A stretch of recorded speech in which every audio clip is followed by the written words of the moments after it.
যার খেলারই কথা ছিল না জিএসএল এ দুবাই ক্যাপিটালসের হয়ে লাস্ট মিনিট কলে দল পেয়ে তিনি কিনা হয়ে গেলেন জয়ের নায়ক। ওয়েস্ট ইন্ডিজ সাকিব আল হাসানের সেকেন্ড হোম। এখানে কিভাবে বোলিং করতে হয় সেটা ভালোভাবেই জানা আছে তার। এখানে অনেক ভালো রেকর্ড স্মৃতিও আছে সাকিবের। ওয়েস্ট ইন্ডিজ তাকে সবসময় 2 হাত ভরে দিয়েছে। ক্যারিবিয়ানে আসলে যেন ভাগ্য খুলে যায় তার। বিভিন্ন সময় নিজেই স্বীকার করেছেন সেই সব কথা। জিএসএল এর উদ্বোধনী ম্যাচে ম্যাচ সেরা হওয়ার পরও এসব স্মৃতিচারণ করেছেন সাকিব। দুবাই ক্যাপিটালসের হয়ে খেলার কথাই ছিল না সাকিবের। ইনজুরির কারণে কেশব মহারাজ ছিটকে গেলে শেষ মুহূর্তে সাকিবকে ডাকা হয় স্কোয়াডে। ম্যাচ শেষে পুরস্কার গ্রহণের পর সাকিব বলেন, দুবাইয়ের হয়ে খেলার জন্য শেষ মুহূর্তে ডাক পাই আমি।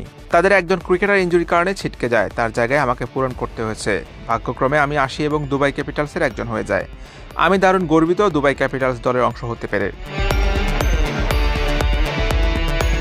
গত টি-20 বিশ্বকাপে ব্যাট হাতে সুবিধা করতে পারছিলেন না সাকিব। নেদারল্যান্ডসের সাথে 50 করলেন, দল জিতলেও সাকিবও ম্যাচ সেরা হলেন। নিজের প্রথম বিশ্বকাপও খেলেছিলেন ওয়েস্ট ইন্ডিজের মাটিতে। ভারত ইংল্যান্ডের বিপক্ষে দারুণ দুটো 50 করেন, সাউথ আফ্রিকার বিপক্ষে দুর্দান্ত বোলিং। 2009 সালে এখানে অধিনায়ক হিসেবে টেস্ট সিরিজ জেতান, নিজেও হয়েছেন সিরিজ সেরা।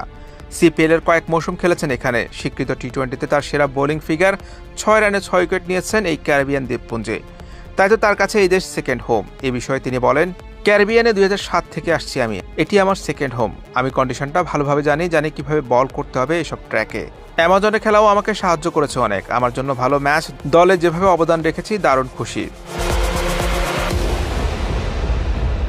প্রথমবারের মতো জিএসএল এর ডাক পেয়ে অভিষেকে বাজিমাত করেছেন বিশ্বের অন্যতম সেরাই অলরাউন্ডার। দুবাই ক্যাপিটালসকে রীতিমতো এক হাতে জয় পাইয়ে দিয়েছেন তিনি।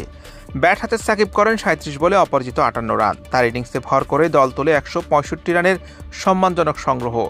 এরপর বল হাতেও তিনি সমান কার্যকর ছিলেন। 4 ওভারে মাত্র 13 রান খরচ করে তুলে নেন 4টি উইকেট। নিজের পারফরমেন্স নিয়ে বলেন, ব্যাটে রান এবং বল হাতে উইকেট দুটোই আমার কাছে গুরুত্বপূর্ণ। ইনিংসে আমরা দ্রুত কিছু উইকেট হারাই, আমাদের একটি জুটির দরকার ছিল। ভাগ্যক্রমে আমরা 160 রানের সংগ্রহ পাই। আপনারা জানেন এই উইকেটে 160 রান জয়ের জন্য যথেষ্ট।